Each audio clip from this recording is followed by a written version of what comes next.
Chapter 18, Southern Sudan, 2009. Naya waited her turn in line. She was holding a plastic bottle. The well was finally finished. The gravel had been put down to make a foundation.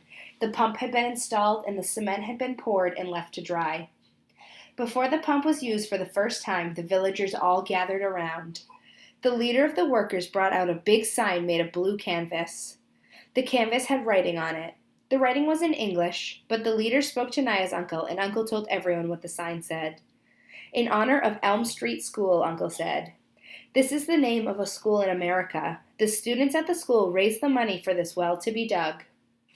Uncle held up one end of the sign. The workers' leader held up the other end. Everyone else stood around it, and one of the workers took their picture.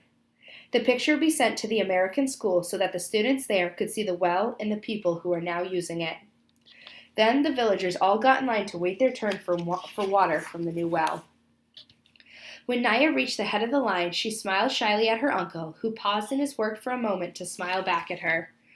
Then he began moving the pump handle, up and down, up and down.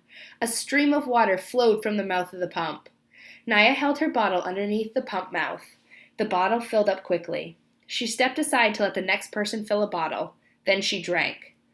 The water was delicious. It wasn't warm or muddy like the water from the pond. It was cool and clear. Naya stopped drinking and held up the bottle so she could look at it. Funny that something without any color at all could look so nice. She drank a few more sips, then glanced around. Everyone had a bottle or a cup. They were drinking that lovely water, or waiting in line for more, or talking and laughing. It was a celebration. An old granddad standing not far from Naya shook his head. In a loud voice he said, "This is where we used to gather for our bonfire celebrations. I have been sitting on that ground my whole life, and all those years I never knew that I was sitting on top of this good water." Everyone around him laughed. Naya laughed too. In a few more days the school would be finished. Naya and Depp and Akir would all go to school, along with the other children.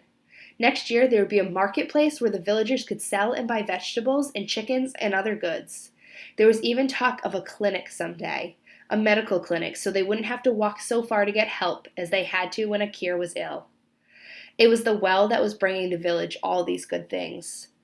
But the well was not for their use alone. People would come from miles around to fetch the good, clean water. Naya knew from listening to the grown-ups that the crew leader had made many arrangements concerning the well. No one was ever to be refused water. Some of the villagers would be responsible for maintaining the well. They would be busy with the new work, so the entire village was to help them with their crops and cattle. Other villagers, including Naya's uncle, would resolve any disputes that arose. The well would change their lives in many ways. I will never again have to walk to the pond for water, Naya thought. She wandered around a little, sipping at her cool, fresh drink. Then she caught sight of the crew leader. He was standing by himself, leaning against one of the trucks and watching her uncle work the pump. Depp saw her looking at the man. "That man, the boss of the workers. You know he is Dinka?" Naya looked at Depp in astonishment. The Dinka and the Nuer did not look very different physically. You had to look at the scar patterns on people's faces to tell the tribes apart. Dinka scar patterns were different from those of the Nuer. But the crew leader had no scars on his face. Naya had heard some of the teenage boys talking about that, wondering why he had no scars when clearly he was a grown man.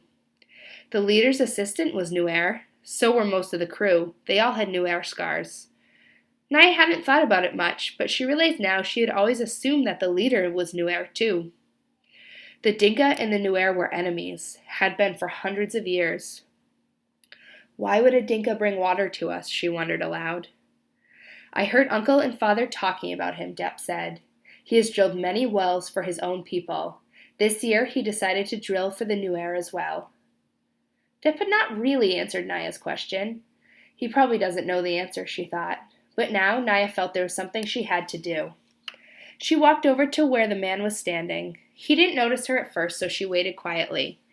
Then he saw her. "Hello," he said. Shyness flooded through Naya. For a moment, she didn't think she would be able to speak. She looked down at the ground, then at the stream of water still flowing from the pump mouth, and she found her voice. "Thank you," she said, and looked up at him bravely. "Thank you for bringing the water." The man smiled. "What is your name?" he asked. "I am Naya." I'm happy to meet you, Naya, he said. My name is Salva.